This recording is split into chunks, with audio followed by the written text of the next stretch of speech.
I did it. That was my intro. That's how I intro. Welcome to Beach Theory. Ta-da!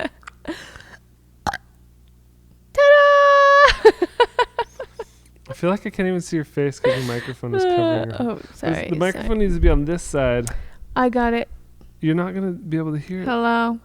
Trust me. I trust you. No, move the whole thing this way. I like it this way. You like arguing with me. Yep. All right, whatever. It's going to be okay. This will be the episode where we fight. Okay. Who's going to win? Me.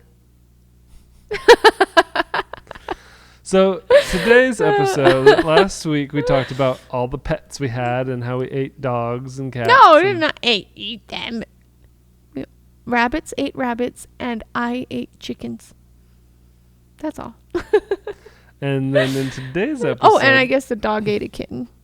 Oh my. Animals are vicious. And the dogs got their butts glued together.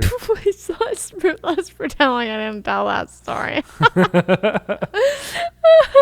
Today, I want to talk about what happens next in my life. So I'm trying to go chronological, and I don't remember a lot from my early childhood. So we've gotten quickly to the point of Teenage years. I think this is going to be episode 9. Ooh. So actually, I'm not at the teenage years yet. I'm at the age of 12. Basically a tween. When I was 12, I had... what? James is almost a tween. He's barely almost 10. That's almost a tween. A tween is when you're 12, period. There's no other age that encompasses 11. tween. No, 11 is 10, not tween. No, 10. 8. Just kidding. You're in a mood. Sometimes when he fights me When and we corrects record me, too it just many makes me podcasts- want him like to mess with him. When we record Sorry. too many podcasts in a day, it starts getting a little bit, what's the word I'm looking for? Feisty? Feisty. Feisty. It's pick German your nose. feisty. Ow. I'll pick your nose. Good, I got some boogers for you. So good luck. Wipe them in your hair. Anyways. So I turned 12. I don't remember much about turning 12, except Tween. that I started going to young men's at church. Ooh. Oh, and I started to have to wear deodorant. And that was the big thing you remember about that year.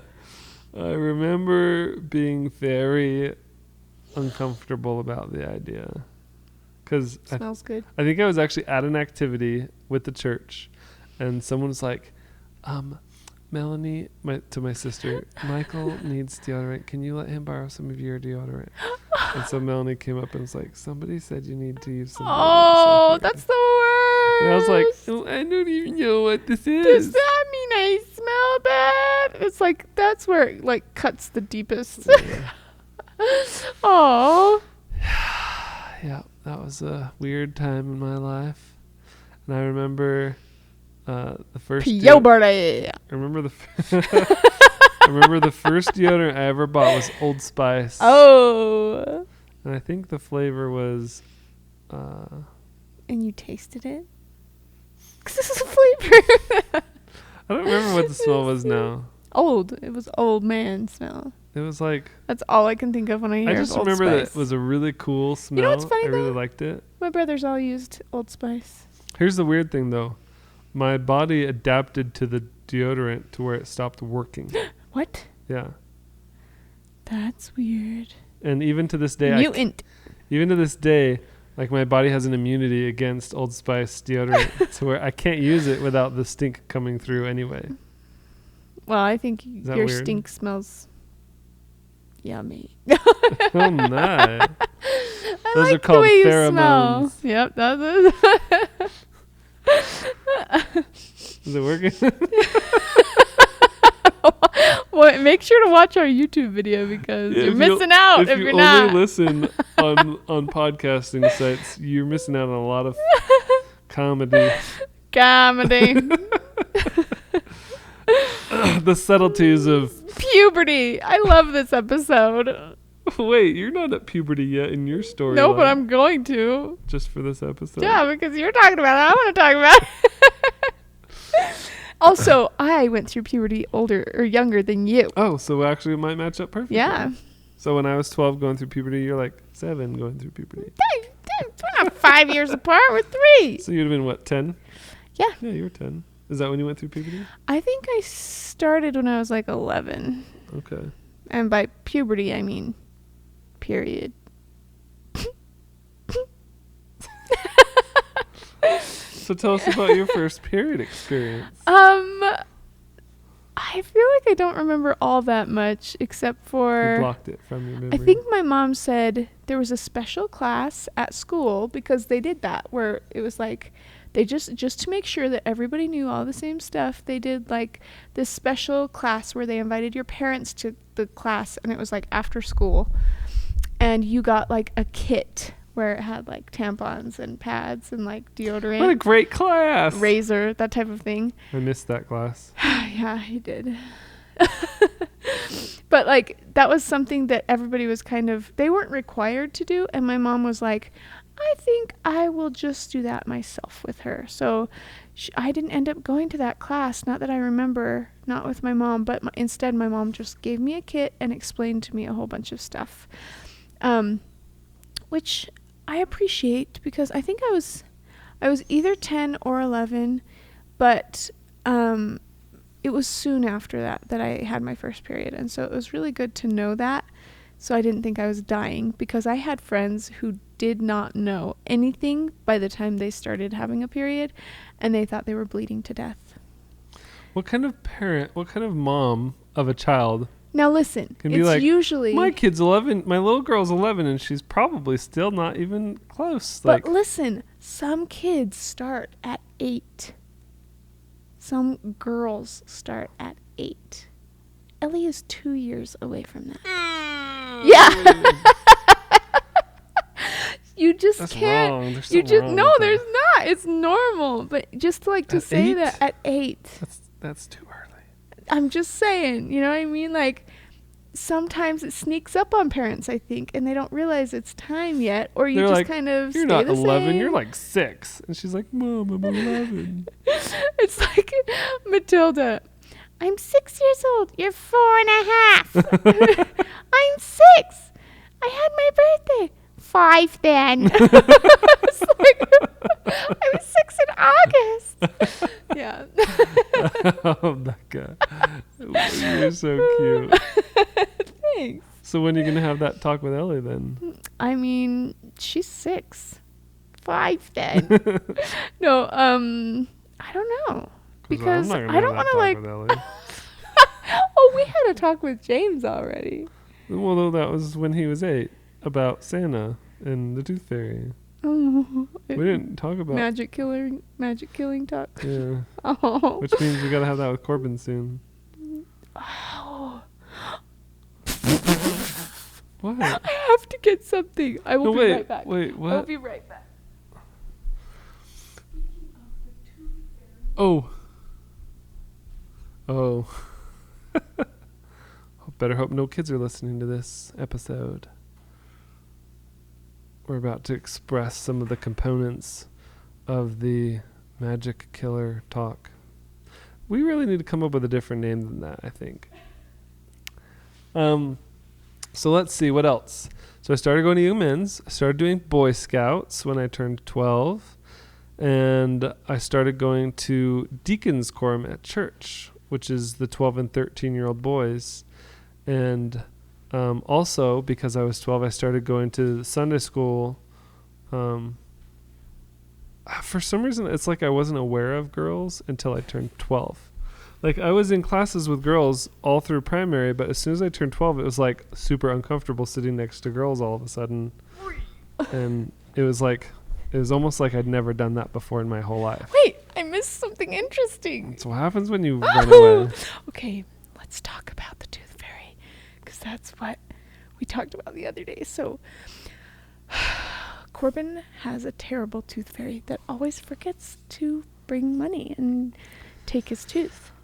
When the tooth They're all fairy in the has other to room right juggle now. 4 kids, it gets to be too much. So he lost a tooth the other day. He put it underneath his Like a pillow. week ago.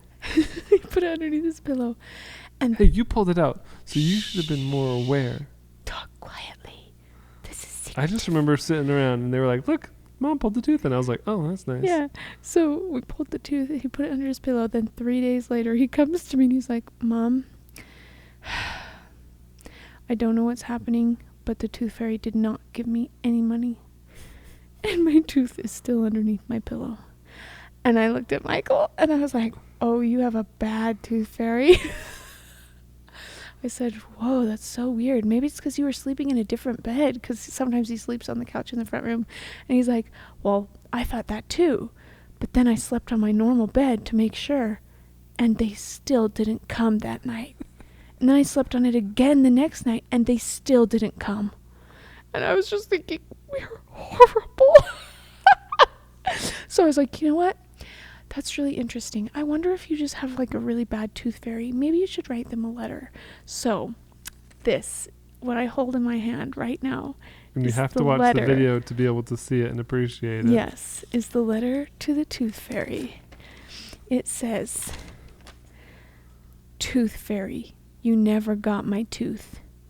And let me talk to your boss. I need a new tooth fairy. Here, I'm going to show it. Yes, hold it up to them. It's so sweet. And I was trying so hard not to laugh that tears were popping out of my eyeballs. Oh, that scared me. There you go. Somebody's at the door at our house. Oh, yeah. Becca's going to go answer the door. So, we were just looking at the newspaper or the letter that Corbin wrote. All the So kids are cute. back in the room watching a movie, so we could talk about it again. I was laughing so hard How did we get on this topic? because tooth Oh, fairies. periods, having the talk with your Yes. kids, tooth fairies, of course. But I was laughing so hard on the inside that tears were popping out of my eyeballs, and one of the kids said, Mom, why are you crying? You're like, because the tooth fairy is bad. Yeah, I said something like that. It was so funny. I could not even. So back to puberty. So back to puberty. So anyway, yeah, so I was 12. I was talking about how I started doing Boy Scouts, and that was really, really exciting. I remember going to the Boy Scout office and getting a book and getting a uniform, and like I was super excited, like I'm going to be an Eagle Scout. This is going to be awesome. And I was all gung-ho. And I started attending Scouts on Wednesday nights at the church, and all the boys that were in Scouts didn't like being in Scouts.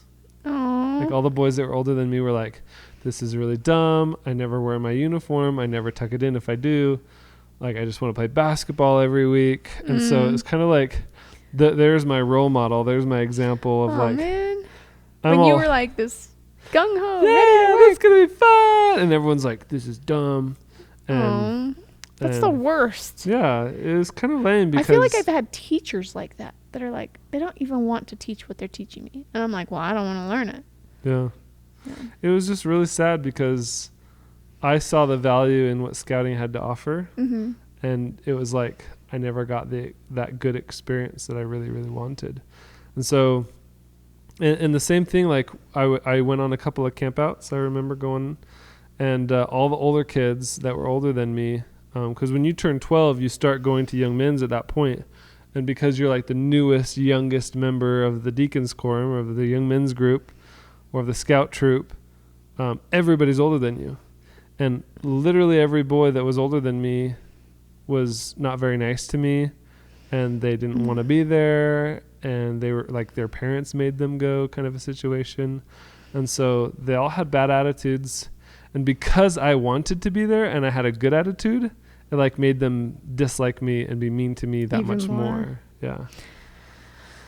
So it makes me so mad. Yeah. This is again where I just feel like the protective that is, whenever I love somebody and I care about them, I just never ever want them to get bullied or hurt. And I have always felt like, I don't care who they are, I don't care how big they are, I don't care how strong they are, I'm going to talk to them about it. Yeah. I'm directly, and I'm going to call them out on it, because I don't think that's okay ever. Totally. So that was and my I think experience. being direct scares people. Yeah. Enough to make them leave you alone. I think I might have been too serious too. I think part of the problem was I did a lot of homeschool. Even though I did go to public school for 2 years, I never really had a lot of friends. I had a lot of friends that were my age and younger, but I never had a lot of friends that were like older than me, or I didn't really get along well with people that were older.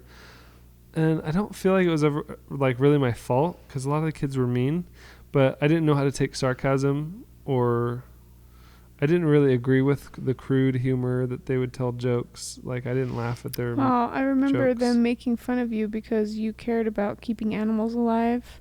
On and one they were camp out, squishing baby fish or frogs or something. Yeah, it was one camp out. Someone had pulled up a net full of fish, and a whole bunch of little minnows got caught in the net. And I was like pushing the minnows back into the water, and all the other boys in the scout troop were stomping on them and killing and squishing the fish. That's so Just stupid. and I mean, they're fish. Like, who really cares? But I was like, guys, like, that, don't kill the fish. People care. It's just People senseless. care. Senseless killing. You don't need to senselessly kill these creatures. And they for no reason. And I think that just added to their like, oh, you're a tree hugger. Oh, you're a hippie. Like, we don't like you even more kind of an attitude. And I was like, it just made me feel really bad. So like when I hear about kids that go through that similar experience in the youth, in the church or anywhere, I'm like, I can relate to that. But at the same time, like, you can rise above that. You don't have to stoop to that. You don't have to act that way yourself. You don't have to leave the church or go, away just because people are rude. Like, rise above it and make a new trend. Because this is what I did. Like, as I got older, a year or two older, like, younger boys came in and I put my arm around them and I said, I treated them the way that I wish I had been treated when I was not like dirt. When I was there, like. And they became some of my very best friends my whole life. I feel like I was a lucky one because I did not get bullied. But I also wasn't a bully. I just somehow was right in the middle. Mm-hmm. I was nice to people, and they were occasionally mean to me, but I would stand up for myself, and then they would never be mean to me. Yeah. Like, I don't know. I guess I didn't really stand up for myself. My attitude was always just walk away. Because I remember, like, when I was in elementary school, and they were like, if someone's being mean to you, don't fight, just walk away. Mm-hmm. Come tell a teacher, just walk away. And so that was always my go-to. Mm-hmm. So I don't want to fight with anybody. So if someone was rude or mean, I just walk away, go talk to somebody else, just ignore them. Yeah. And all through my experience in the young men's, these same boys grew up and ultimately... I can't say all of them, but a lot of them made a lot of bad choices and have, changed their lives, some of them for the better, and realized what they were doing wasn't constructive or kind. One of the boys specifically reached out to me after I was an adult and said, I am so sorry for the way that I treated you. No one should ever be treated that way, and that was unacceptable. And that was shocking for me because that was after we were married, and I was like, whoa. Mm-hmm. I didn't realize it was that bad. I think I had heard every now and then, oh yeah, Michael was bullied. And I was like thinking most people are, totally not thinking, oh, I thought it was sad, but I didn't think much of it until after that. And then I was like, what exactly happened? Right. Because that's, people don't usually apologize like that unless it's some serious stuff that went down. Right. But I can sympathize with people that are bullied. Like, it's not cool. It's not fun. It's not like, I don't know. It made me not want to be around them or not want to go. But at the same time, I wanted to have friends. I wanted to be social. Well, that was like your main social thing that you ever did. Because being homeschooled was like, I was home all day, every day. Going to young men's on Wednesday nights was like my one, or church on Sunday was like was my only exciting. chance to be Yeah. around other people that were my age. And when all the guys my age were just jerks, and I was like, I don't want to become like that. I don't want to think, oh, that's hilarious to be rude to people and to make bad jokes. And, I don't know. But that was a really hard time, but also an exciting time because I started to, be aware of girls. Oh, you were aware of girls way before That's that. true. It's like I took a break because when I was... It's okay. You can Next be is aware eating. of girls one day too. Okay. When I guess I never talked about that. When I was 6, I had a lot of girlfriends. Mostly cousins. Mostly just kidding. cousins. Your first kiss was your cousin. That's true.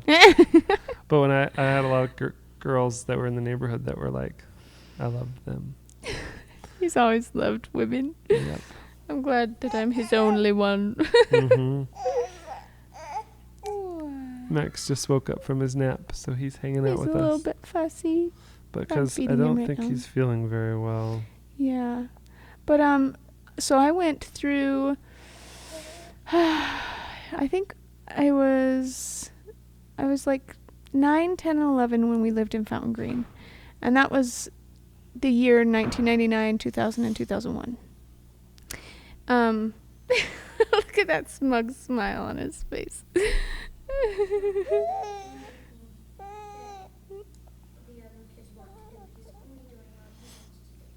Okay, you can go wash the dishes. So, I had gone to church and I was in the primary for a little while in the older part of primary, which is just, where the little kids go during church. Mm-hmm. And I remember it being really fun. I had friends there. It was good. But I do remember being treated like a little kid all the time. And I feel like every kid goes through this phase of being like trying their hardest to not make mistakes and then making mistakes anyway and being discouraged and feeling like, why can't I grow up? Why can't I just do everything right? Why do I have to keep making all these mistakes? And it was super frustrating during that time because I think I was legitimately trying hard to like be better, to be a good kid, but it was like I would just do things and like slap your brother in the face, not even think about it, type of things. Thinking? And then it's Why like, did I do why that? did I do that? I don't know. Reflexes, I don't know. So that was hard. But then we moved to Mount Pleasant when I was 11. No, when I was 11 at the beginning of the school year, and then I turned 12. No, I got there right before Halloween. So I think we had already started the school year in Fountain Green when I was 11, and I had turned 12, and then we moved to Mount Pleasant, and I was 12 there already. But I remember never going to the primary in Mount Pleasant, and everybody treated me older. Mm-hmm. But I knew that, like, because I had already turned 12, so I had gone to the new Young Women's like 1 or 2 times in Fountain Green. But I remember everybody just treating me like I was so young because I looked young and I acted young. And they had seen me in primary so much that in their minds it was like I couldn't grow up from primary. Once I moved, though, it was so nice because no one there ever saw me in primary, so they all treated me older than I actually was. Sometimes it takes moving to a new place to start a new chapter in your life. Yeah, it was so nice. Like, I just remember thinking, everybody treats me better here. Like, I'm not just a little kid. Yeah. And that was really nice. And I felt like I grew up like 5 years instead of not growing up at all and just moving. I do remember in our church, when I was that age, a lot of the older people in the ward really liking me. Specifically, like, going out of their way to shake my hand and ask me how I was doing, like, to They probably pay saw. attention to me. And I think, they were probably like, saw the bullying. someone needs to befriend him. Make sure he knows that, like, he has value. He's loved. Yeah, because that was a hard time. It makes me think, how would it have made an impact in your life if you never went through that? Like, what if you had stood up for yourself and you didn't have those people be mean to you? Like, what kind of a thing, what could it have done for you now? You know what I mean? Like, could that have had lasting effects on you and you just don't even realize it because it's part of who you are? Well, I do know this, and I know that it affected me in other ways too, because I remember taking that pain that I felt by getting bullied, and I remember then being a bully, especially to my brother Matthew.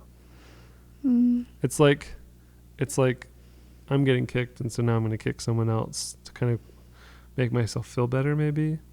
You know, I see it with our kids too. So you didn't do it with other people that were younger than you at church. You tried especially hard at church to make friends, to make sure that the kids that were younger than you felt loved. I really did. But when it came to your own brother that you were around all the time, that was a different story. Yeah.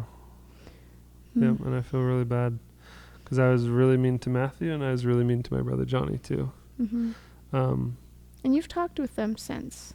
Yeah, a lot. And tried to make it right. And I have. And they both weren't like, yeah, you were mean, I hate you. They were like, oh, it's okay, I don't remember much. Yeah, they both are like, don't even worry about it. Don't even think about it. Like, we were just kids. It's so sweet of them. It is, but it doesn't make it okay. Like, every day I think about how bad I feel for what I did. And I see James and Corbin, you know, like if James gets in trouble because he did something wrong and he gets a punishment or discipline, he'll smack somebody 5 minutes later, he's in a bad mood. He's going to be mean to Corbin, even though Corbin doesn't deserve it. I think we all probably do that. But it's not fair. It's not right. No, it's not good. And whenever I see James doing that to Corbin, I jump in so fast to say, you need to stop. You cannot treat your brother like that. I feel like this is where family history is important, to share what you've been through with your brother, with our kids. Yeah. So they know that you regret it. And that it was the wrong thing. And that it wasn't... I wish I could go back and not do that. Yeah. I wish so badly, because I feel like it had a negative effect on them. I mean, if I was adversely affected because of people bullying me, then you know I know that they were affected because I was a bully to them. I should have been there to protect them and to help them and to welcome them, but instead I would reject them and make them feel outcast. And okay, and I think there is something to say about having 9 kids. Not that it's bad, but I do think it's 9 to 1 when your mom's the only one home, and that was how it was for both of us a lot. Your dad worked a lot, my dad worked a lot, and like, because you had to take care of 9 kids, you know. I think that there were things that happened because of that, because I also bullied Amanda and Jessica a lot. Same things, like I was nice to them. Okay, it was kind of like this. If I was at school, I was their protector. If I was at home, I didn't really care, and I was annoyed by them a lot. So I would just do mean things and say things to them and not really care. And I got called out for it once when I was a teenager, and ever since then I've been like, wow, you're right, I should not do that. Who called you out? A neighbor that I would babysit. What did they say? Well, it was me and Jessica that were helping babysit her kids, and we were driving, and Jessica said something, and I just said something like, oh, so stupid, that's so stupid. Or I don't even know what I said, but I was really rude right in front of her. Like, I felt comfortable enough to do that in front of her. And she was like, you know you shouldn't do that, right? You know you're making her feel horrible, and she didn't do anything wrong. And I was just kind of like, oh, because normally I wouldn't like do anything like that in front of people that weren't just my family. Like, I wouldn't feel comfortable enough. And she was right. And it shook me to my core, because nobody ever called me out like that. I wish I would have gotten called out like that. I needed it. Yeah. Because it wasn't until I was an adult after my mission that I came home and I was like, I was a terrible kid. Yeah. And I just feel so bad. I watch his family videos, and you remind me of James, actually.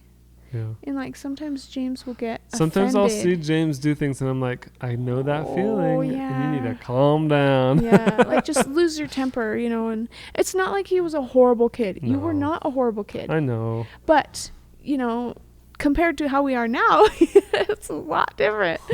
Like, me too. Like, I was not very nice at home, specifically. And I remember going to church and somebody saying something to that effect of, like, a lot of people pretend to be nice or are nice to strangers they don't know. But when it comes to their family, that's the people they're the meanest to. And I was like, that's me. Yeah. I don't know why. I felt more comfortable around them, so I just treated them like dirt, you know? And that was so wrong of me. And I feel different now. I don't do that anymore at all. Yeah. Like, I don't treat any of my siblings like dirt, except for Ryan, and he... No, I don't treat him like dirt. But some of you may beg to differ from watching the Becca and Ryan show. You made a kid cry because they felt so bad for Ryan. And I'm sorry about that. I felt really bad. I was like, oh. And here we are laughing. I hope you about you all know that Ryan, we all always talk about the things that we do. And he sometimes isn't aware of them, but I will always, after the video's over, I always say, hey, Ryan, are you okay? Did I go too far that time? And sometimes he will let me know. He'll let you know. He lets me know. He's like, oh yeah, I don't want you to do that ever again. Or, oh, it's fine. That was really funny. That's going to make such a good video. So, and 99% of the time, he's like, it was fine. Yeah. It's only when you break into his house that he's like, don't ever do that. Yeah, that was not okay. That I went too far that time. Oh, man. So that was our episode on puberty. Except it ended up being more like bullying. Well, I feel like every episode includes bullying these days. Because you're talking about your childhood. There was a lot of bullying that went on. But I don't want to talk about that only. Like, there's other things that happened. Yeah. But that just happens to be the topic. Yeah. So anyway, la, la, la, la. I hope you guys appreciate this episode, and I hope you guys enjoyed it. We got a lot more fun and adventure coming your way very soon here on Beach Theory. I didn't really talk much about puberty. Well, did you want to talk more? Sure. He just looked at me like I'm crazy. Better watch the video on YouTube so you can see all of these dirty looks he's giving. What do you want to say about puberty? No, I just think, I do have a story to tell that is a little bit embarrassing. Oh, this is going to be good. But my dad was so excited to see me grow up. I don't know why. He was so excited. He's like, you remind me of your mother in those pants, or like, he would say things like that. I'm like, wow. Okay. Like, and trust me, it's innocent. It's not like anything bad. But well, knowing your dad, he always says things that are like, he's like very not bold, politically correct, and just like he just says like whatever's on the top of his head. Like, oh, Dad! Can't believe you said that. But he's never. But we love him anyway. No, but he brought home from his work a bra that because he was actually always looking for clothes for all of us kids. He worked at the transfer station, which is basically a dump. So he'd get businesses that would donate clothes that were out of style or out of season, name brand, like that had never been worn or never been used, didn't get sold in the store. And so he'd bring them home and be like, hey, here's perfectly good bra, I guess. Yeah, this is good. And it's because I think I was getting to that age where I was like, I think I might need a bra. And I think I was 11. And he's like, whoop. Hi. He's not feeling good. Yeah. He tried to smile. He just tried to smile. He's trying to cheer himself up, but he's just a grumpy. Yeah. He's looking at the Poor microphone boy. like, what is that? You want to make baby sounds in the mic. He just wants to eat it. Say hi. Anyways. Tell us about this bra. So he brought this home and he's like, I think you should wear it. See if it fits you. He's all excited for me to grow up. And I'm like... Wait, if you're not talking on the mic, we're not going to be able to hear you. Oh. He brought it home for me and he's like all excited for me to grow up, you know. He's like, I think it will fit you. And he was all proud because he found what was my that mom... your first bra? Like we would tell him, we would tell him like, hey, we need this, or hey, we need that. And he would like go and find things for us that we needed. So because we couldn't afford to buy it, so it was like he would just go find things that we needed at the dump, like keep an eye open for a few things. Anyways, he got one, but it was padded big time. It was my size, but it was padded, so it made me look way bigger than I actually was. And Aren't all bras padded? Not all of them. Usually some of them are just kind of there to support and not like make you look different. But he brought it home and he's like, try it on, I got it for you. And so I tried it on and he was like, oh, yay, she's growing up. He's all excited. Look at the camera. Look at you. It's you. He's smiling at himself. It's like he can see himself.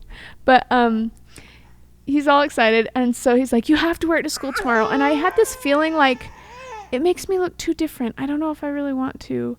And he's like, you should. Anyway, just use it. You know, I got you that. You should use it. So I put it on and I wore it to school. And the first thing that happens, and this is a small town, small classroom. We probably had like maybe 20 students, probably more like 15 students. And all of the kids start gossiping, pointing at me and talking. Oh man. Here, let me feed him again. I tried to wrap it up. I know. You wouldn't let me. I know. Could have talked about this. Hey, James! He's just not feeling good. Yeah. Can you wrap up the story quick? Yeah, I can, but I want him to... James, can you carry Max and burp him and bring him in the other room and take care of him for a minute? Thank you. You'll have to cut that part out, sorry. Yeah. Just bounce him. I think he might be not feeling Take very him in the good. front room for just 5 minutes. We're almost done. Yep. So the second I get into the school, everybody starts gossiping, like big time. They're all looking at each other and looking at me and pointing. And it was like a child's worst nightmare, really. It was like the typical thing you see in the movies where it's like, everyone's talking about me. And it's so obvious, but I can't just go up to them and be like, why are you pointing at me and talking? Like, you know, like you don't do that. So it was so embarrassing. And then somebody finally came up to me and said something like, they just said that you stuff your bra. Like that was a thing. That people would stuff their bras. And nobody really had bras yet. So it was like this big deal. And I was like, no!